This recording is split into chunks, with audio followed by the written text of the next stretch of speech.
Hi and welcome, or welcome back to Decan for Astrology. For those of you who are returning viewers, thank you so much for subscribing. We're still inching our way to our lofty goal of 1,000 subscribers, so thank you for helping us get there. Thank you for joining me today. We'll be taking a look at the astrological energies under the full Hunter Moon in Aries, conjunct Chiron, asteroid of deep soul wounding stemming from early childhood. We will explore the archetypal energy patterns and themes for the full Hunter Moon in Aries, discuss its traditional planetary ruler Mars's debilitation or experiencing weakened expression in Cancer, along with some additional aspects and patterns. For those of you who don't already know me, hi, I'm Jenny. I'm an October 8th Libra with a Libra stellium, born while Mercury, Venus, and the Sun were all aligned and rising on my ascendant. I wear that energy right on my sleeve, and I'm well positioned to explain Libra energy to the collective. Other energy patterns that will be visible to you would be my Gemini moon conjunct Mars, which combined gives a big Aries flavor. Mars being so close to my moon is close to having an Aries moon. You'll also see Capricorn. I have a Capricorn stellium, and Leo pretty heavily. I also have a Leo stellium.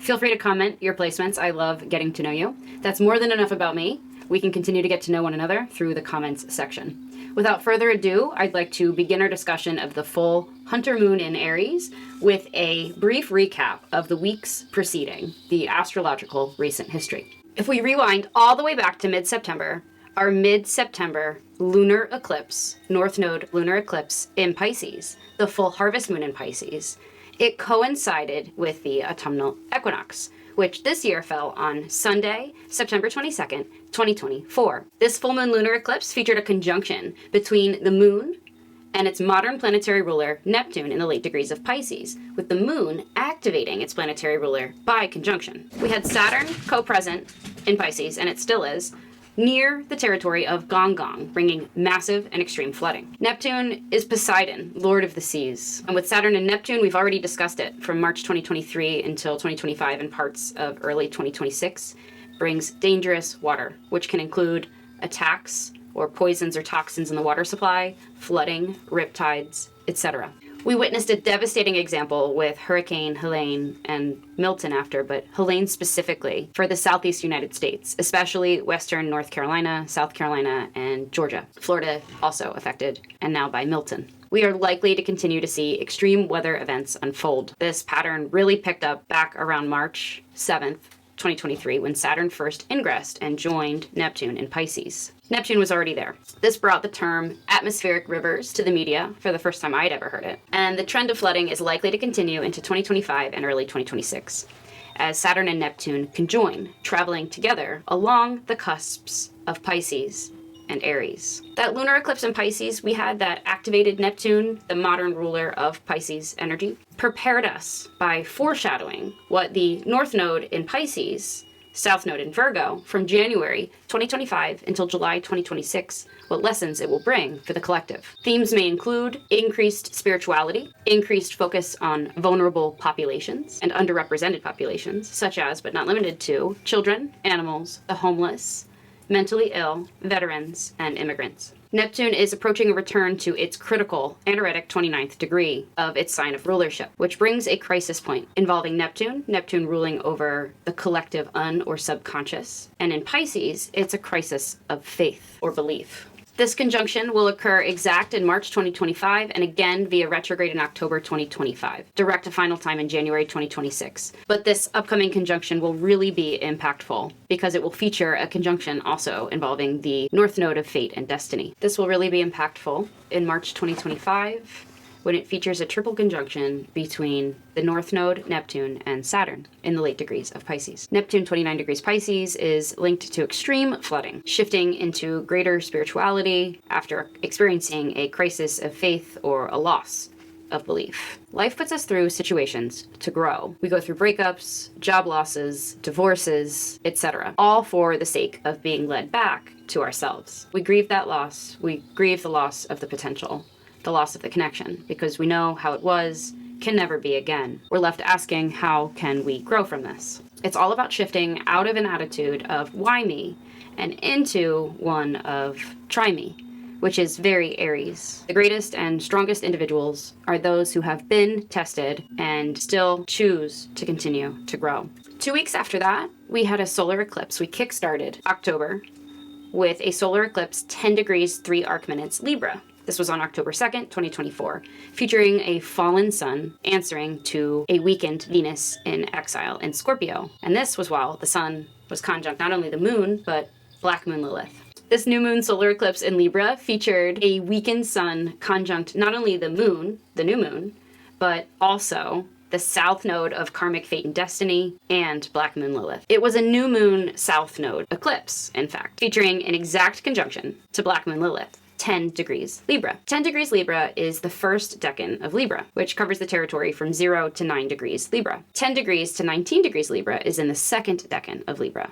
The difference in these two energies is that the first decan of Libra, so placements that fall between 0 and 9 degrees, answer to planetary ruler Venus, and subplanetary ruler is also Venus. So they're very Venusian. Placements that fall 10 to 19 degrees of Libra still answer to their planetary ruler Venus, but they have a different planetary subruler, Uranus, bestowing a strong Aquarian energy and subflavor to their energy. This is where my ascendant and my sun fall, so you will see a big blend of Aquarius with my Libra. It's my north node of fate and destiny, and it is my planetary subruler. This energy is familiar to anyone who has their birthday around the same time of the year that I do, which is on or around October 1st or 2nd until about October 14th, 15th. Uranus is approaching 29 degrees Taurus, which will exact in June, July, and October of 2025, and again in April 2026. Uranus in Taurus is very uncomfortable. It's linked to extreme weather. 29 degrees of fixed Earth sign Taurus. This means that Neptune and Uranus will both be at 29 degrees of their respective signs. Neptune 29 degrees Pisces, Uranus 29 degrees Taurus. Flooding could very well lead to new land structures and new land masses emerging from the seas. October kickstarted with that new moon solar eclipse in Libra, featuring a conjunction to the south node of karmic fate and destiny and Black Moon Lilith, highlighting our patterns of self-disempowerment. This new moon in Libra was conjunct the lunar south node of karmic fate and destiny, which served as an invitation to dramatically transform the way we show up in our relationships, the way we connect with not only those we're in partnership, friendship, agreement with, relationship with, but how we connect with and show up within relationship to ourselves. Libra is a cardinal air sign that's ruled by Venus. It's all about creating peace and harmony. And as a cardinal air sign, it's known for initiating socially with its charismatic, charming, and often graceful energy. Libra is all about our one-to-one relationships. In fact, having a fallen sun, as I discussed in my Libra new moon video, and if you want to deep dive into Libra energy, I suggest you go back and watch that. I cover it pretty thoroughly. But having a sun fallen in Libra means that the shift of our energy and focus is put onto our one-to-one relationships, whether that is our significant other, our best friend, our parent, our mentor, our teacher, or our client or business partner. Less energy is put onto the self because a huge focus of it is put onto that other party. You may notice this theme come up whenever we're in Libra season, when the sun collectively puts the spotlight onto our relationships, if you are not a Libra yourself. The full moon in Aries puts the sun in Libra against the moon in Aries. It's imperative we learn to be in right relationship with the self, that we learn to meet our own needs, and we've tackled our own self-care so that we can show up for other people and enter right partnership with others. This new moon solar eclipse in Libra that occurred at the beginning of October served to expose the habits and the patterns that tend to perpetuate via cycles and dysfunctional relational dynamics. This is because such patterns often stem from early childhood, imprinted by our parents, passed down generationally for some of us. And what goes unhealed tends to manifest or play out in our closest relationships. This lunation, therefore, and Libra season 2024 inspired us to reflect on our relational dynamics and helped us uncover the origins of some of these patterns and cycles that keep repeating. At the time, the sun, the moon, Black Moon Lilith, and Mercury were all in Libra, and they were conjunct the south node of karmic fate and destiny, while they were forming a square to Mars, fallen or weakened in Cancer, highlighting this tension between the pull of our past patterns, Cancer with the claws that cling to the past, and our familiar or comfortable ways of attaching to others, and the courage needed to establish new relational intentions, patterns, and habits for a healthier future. This final lunar eclipse in Libra for 9 years emphasized the need to heal our dormant childhood wounds, especially ones around perceived rejection or perceived abandonment that remain dormant in our systems and present as blocks, keeping us from manifesting the relationships of our dreams. This month, we're called to recognize how we may be drawn to sacrificing our deepest truth in order to maintain some superficial semblance or sense of peace and overall harmony. Let the mask fall. Mid-month, the topic of today's video, featuring an Aries full moon conjunct Chiron, asteroid of deep soul wounding stemming from early childhood. This is all while the full moon squares off against not only its planetary ruler, Mars, fallen or weakened in Cancer, but it's also squaring off against Pluto during Pluto's final days, 29 degrees Capricorn, right after Pluto just stationed direct. Long accumulated tension that has been building up for some of us since 2008, for most of us since April, will come erupting to the surface. This Aries full moon brings maturation to a 6-month healing journey that began on April 8th, 2024. Under the new moon north node total solar eclipse in Aries, conjunct Chiron. And it offers us the opportunity to reflect on all this healing work we've put in, not only over the past 6 months, but since 2008, when Pluto first dipped its toes into Capricorn, coinciding with the last Great Recession. And now, without further ado, our main feature, the Aries full hunter moon, 24 degrees, 34 arc minutes Aries, occurring on Thursday, October 17th, 2024, 7:26 Eastern Standard Time, 4:26 a.m. Pacific Standard Time, and right around lunchtime, 12:26 p.m. UK time. The name for the full moon occurring in October is the hunter moon, as it usually coincides with the final hunt each year. This is a time to gather resources and supplies as we prepare to head into a potentially harsh winter. This is the 3rd supermoon in a row out of 4 consecutive, with this one being the closest to the Earth of the year. Supermoons have a greater pull on our tides and our tectonic plates due to their close proximity to the Earth, and tectonic plates are the most vulnerable around the equinoxes. This is likely to bring the potential for seismic activity and more extreme weather. The full moon in Aries answers to ruling planet Mars, so the extreme weather could be related to fire. Mars will retrograde in the early degrees of Leo and the late degrees of Cancer from December 2024 to February 2026. So not only did Pluto recently station direct 29 degrees during its final days at this critical anaretic degree, it's approaching direct opposition to Mars, with Mars approaching 29 degrees Cancer on November 2nd and November 3rd. This energy will carry us into the United States presidential election on Tuesday, November 5th, 2024, which also features the moon activating Pluto by conjunction the evening of the United States election, 29 degrees Capricorn. This full supermoon, 24 degrees, 34 arc minutes Aries, conjoins Chiron, asteroid of deep soul wounding stemming from early childhood, and usually playing out unconsciously as patterns in our interpersonal relationships. It answers to a fallen Mars, which is weakened 22 degrees Cancer, with 22 degrees considered an evil degree, the KILL or BKILLED degree. Mars in Cancer and full moon in Aries puts those 2 planets, Mars and the moon, into what's called mutual reception. The 2 planets have traded rulers and are therefore in cahoots, working closely together. The moon activates Chiron by conjunction just hours prior to the full moon, with the energy opposing the sun spotlighting our one-to-one relationships. This implies some sort of emotional trigger or wound that we're facing in the hours leading up to the full moon comes to some sort of major eruption. The full moon in Aries, the sign of the warrior, highlights the dichotomy between our individual needs for autonomy and independence versus our needs for connection,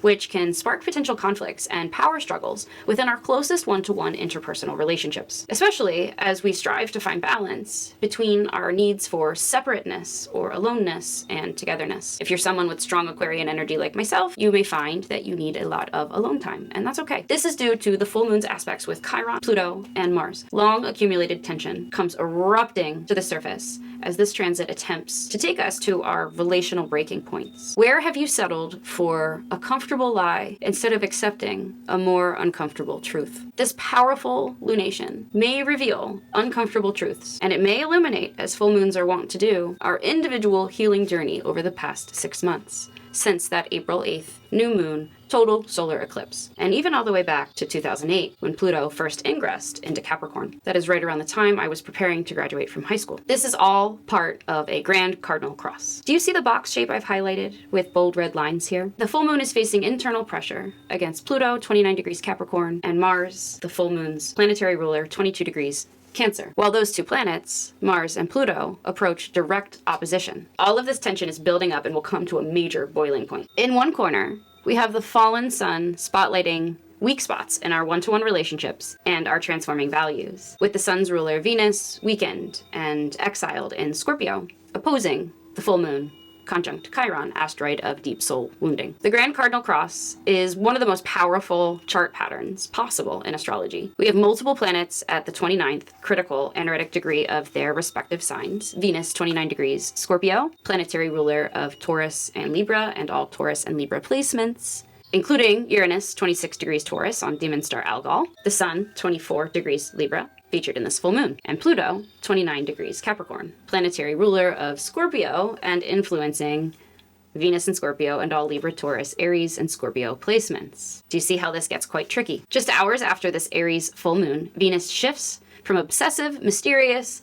deep, private, and pensive Scorpio to freedom and travel-loving Sagittarius, emphasizing a deep need for freedom, adventure, space, and personal growth within our closest relationships, and encouraging greater spontaneity, new experiences, adventure, expansion, authenticity, and meaningful connection with others among the collective. Venus transiting Sagittarius is all about growing and expanding more spiritually within your union or connection. For my single friends, this is all about expanding your spiritual relationship with yourself so that you can manifest that perfect partner. Collectively, we'll all feel more drawn toward people and experiences that leave us feeling inspired and teach us something meaningful. Sagittarius placements are our greatest teachers, after all. Themes this full moon include great emotional intensity, themed around stepping into greater personal sovereignty.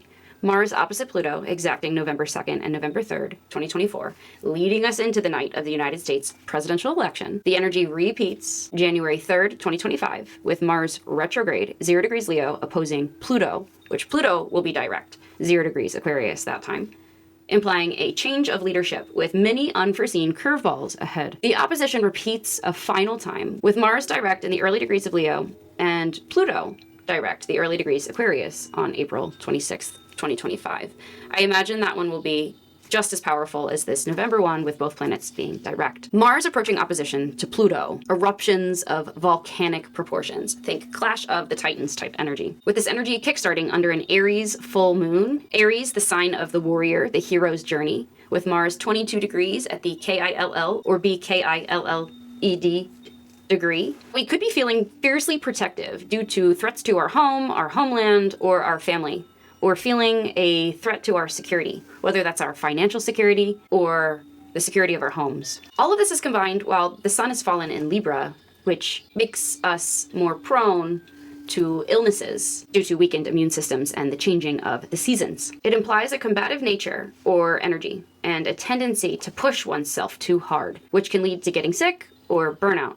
This is a pattern familiar to both Aries and Capricorn. Though with Aries, it's a tendency to push the self too hard to the point of injury, and with Capricorn, it's more of like a workaholism, burning out in the workplace. There's a spotlight on our long-term commitments when we have the Sun conjunct Juno. Mars opposite Pluto, combined with the full moon in Aries conjunct Chiron, brings emotional intensity, a propensity for severe emotional reactions, and outbursts. This can bring dark or aggressive situations that deeply trigger us. The moon plus Chiron could imply some sort of self-harm or hurting the self by pushing too hard. Please be very careful. There could be a major attack on or around the Mars line. This could feature Chicago as a hotspot and other sanctuary cities in the United States.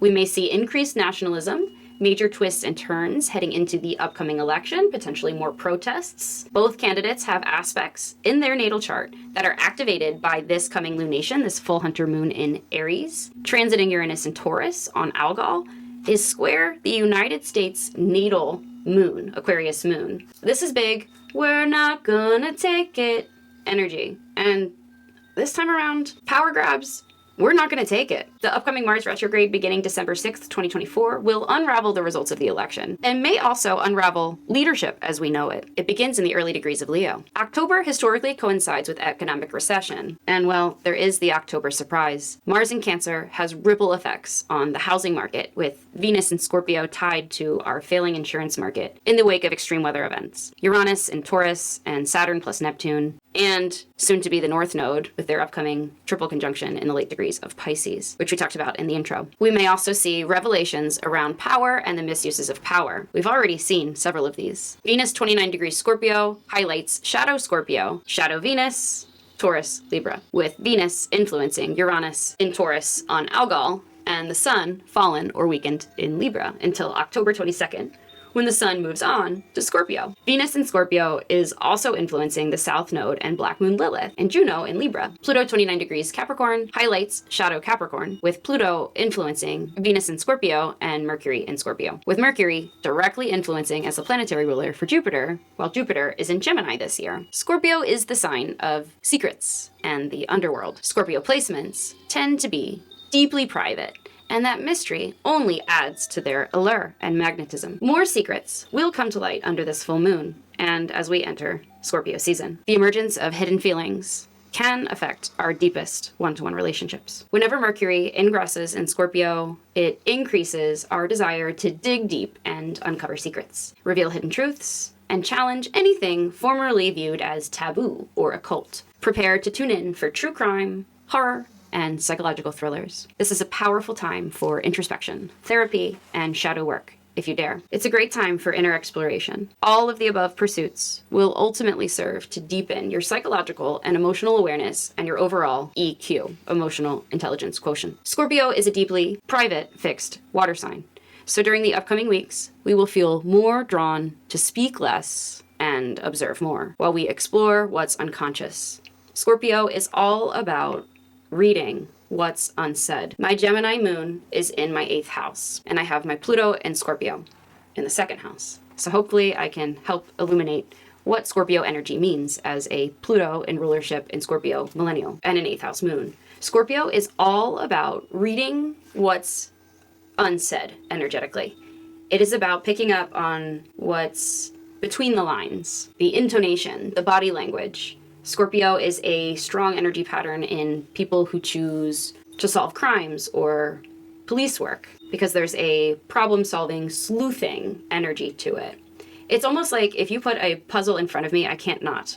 I will obsess over it until I solve it. Scorpio is a deeply private, fixed water sign. So during the upcoming weeks, during Venus's ingress through Scorpio and transit through Scorpio, we will feel more drawn to speak less and observe more while we explore the unconscious. We'll be uncovering underlying motives, fears, insecurities, passions, and desires that ultimately drive us. Scorpio has 2 planetary rulers, after all: Pluto, Lord of the Underworld, and Mars, who also rules Aries. There's that drive and passion. This will all be expanded since Jupiter is in Gemini, a sign that's ruled by Mercury, and since both Jupiter and Pluto recently stationed retrograde and direct, respectively, in the days leading up to the full Aries Hunter moon. On October 9th, 2024, Jupiter stationed retrograde 21 degrees Gemini, with its planetary ruler, Mercury, squaring Pluto 29 degrees of their respective signs. Jupiter's stationing retrograde is an invitation to question or reflect on the ideas and thoughts you believe to be true, especially what we read on social media and accept blindly without pausing to think critically about. Jupiter's retrograde through Gemini ultimately challenges us to restructure the way that we learn, communicate, and think over the next 6 months. This upcoming Jupiter retrograde through the sign of the Twins ultimately positions us to reflect on to what extent we believe the stories that our minds create. Over the next 6 months, we will collectively explore and ultimately redefine our relationship with our own minds, with the words that we use, with learning, and with the world of beliefs, ideas, philosophies, and ideologies. Gemini is a mutable air sign that incarnated to gather and disseminate information. So Jupiter retrograde in Gemini, therefore, invites us to reflect on the meaning we attribute to words,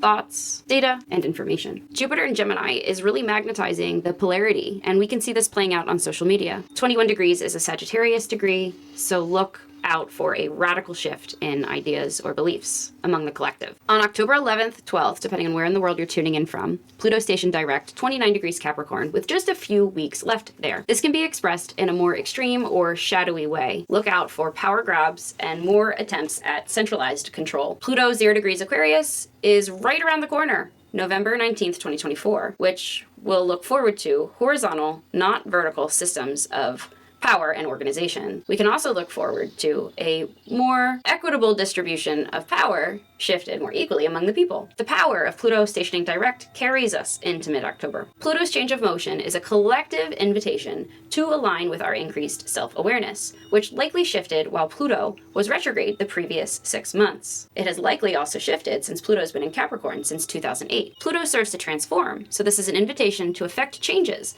in our external reality that reflect this more subtle internal transformation. To see where this transformation occurred for you, look where you have Capricorn in your natal chart. These final days of Pluto's journey through Capricorn are an opportunity to integrate and consolidate the lessons we learned during this long transit that began coinciding with the last economic recession in 2008. You're encouraged to take deliberate, intentional steps to ensure that the changes you implement now will have long-lasting significance and success. 24 degrees Aries falls within the third decan of Aries, which is ruled by Mars and sub-ruled by Jupiter. So there's the influence of Jupiter again. Mars's self-assertion and autonomy combined with Jupiter's expansive qualities, bestowing a freedom-loving, ambitious, big picture outlook and nature to the energy. 24 degrees in degree astrology is a Piscean degree, having everything to do with the dream world, spirituality, and consciousness. This is the concluding energy from the Aries new moon north node total solar eclipse that occurred 6 months ago on April 8th, 2024, 19 degrees 23 arc minutes of Aries. It's a full moon, so it's all about endings, but endings are new beginnings. Aries is all about the seed of opportunity that lies within every perceived setback. The Sabian symbol for 24 degrees, 34 arc minutes Aries rounds to 25 degrees Aries, a double promise. For those of you who have the book and are following along at home with me, we are reading the Sabian Symbols, A Screen of Prophecy by Diana E. Roche, or Roche. Page 56. A double promise. Keyword, sensibility. Theme. On the other hand, this symbol speaks to duplication, two-ness in everything that two represents. It also speaks to resourcefulness in finding options or alternatives. The image of a double promise alludes to choice, and here the choice is between two options that hold equal promise. The emphasis on duality highlights the fact that everything in life has both a literal and symbolical value, and that every option open to an individual can be viewed in terms of its inner or subjective value, what it means to the individual, and its outer or objective value, what it means to others. Positive. At its highest, this symbol represents flexibility, the capacity to see both sides of an issue, and a talent for getting things and people to cooperate and work together in harmony. Negative. Duplicity and trickery. Today, the accent is on choice and options. There is also an emphasis in this symbol on security and being doubly careful to protect things. Your greatest advantage lies in looking at both sides of an issue. Carefully weigh the pros and cons and examine alternatives. Risk. Guard against making a decision too quickly. Aries can be impulsive, be careful. Don't accept things at face value. They may not be what they appear to be. You could be wearing a mask, be careful. We have all that Piscean, Neptunian energy, and this shadow Libra energy is still being highlighted, the mask wearing. Be careful. Stepping stones. Duality. Choice. Alternatives. Equality. Cooperation. Assurance. Literal and symbolical meanings. Inner and outer. Visible and invisible. A double promise implies a fork in the road or a choice between two or more options. This can imply resourcefulness, skill in manifesting options, but watch out for wearing a mask or other people wearing a mask or duplicity. There's twin or twin flaming or twinning energy here, and there's a duality between equally suitable options. A choice between two suitable options. Thank you for watching. If you're still with me, you're a real one. Drop your current most used emoji in the comments. If you took anything away from this video, we ask that you like, comment, share the content, and subscribe. If you enjoyed this video, we know that you'll enjoy the full playlist and this additional video. Thank you so much. Love you and see you soon.